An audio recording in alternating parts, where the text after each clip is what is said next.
શિવની નિંદા કરે ને, અમે આગળ પણ કહ્યું હતું, શિવ નિંદા જે કરે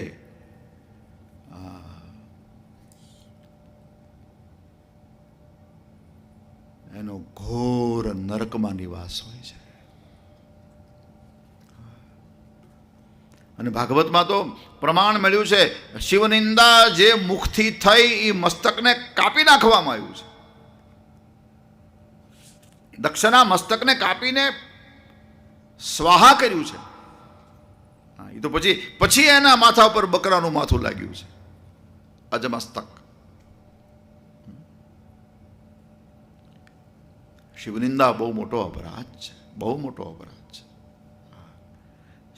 કરવી તો નહીં, સાંભળવાથી પાપ લાગે એવું કહ્યું છે. શિવનિંદા કોઈ કરે ને આપણે સાંભળી લઈએ ને તોય દોષ લાગે છે.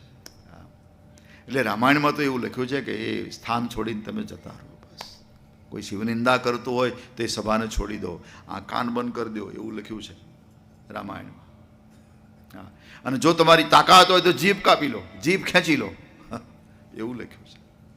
શિવનિંદા, અહીંયા શિવનિંદા થઈ એટલે નંદી આ નિંદા સાંભળી ન શક્યા,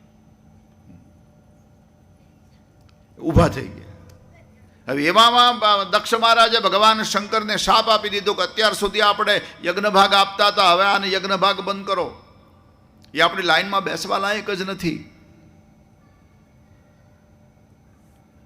યજ્ઞ ભાગ જ્યારે બંધ કર્યો શાપમાં, ત્યારે નંદીએ કહ્યું કે જે મુખથી તે નિંદા કરી તારું મોઢું કપાઈ જશે અને ત્યાં અજરું મોઢું લાગી જશે. આમાં શંકરજી ક્યાંય નથી. આ બધું બારોબાર થયું છે. હા, શંકરજી કાંઈ નથી બોલ્યા ને આમાં. હા,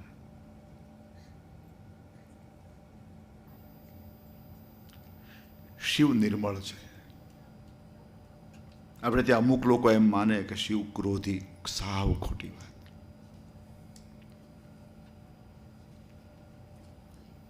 આપણે રોજ તો બોલીએ છીએ કર્પૂર ગૌરમ કરુણાવતારમ. શંકર કરુણાનો અવતાર છે.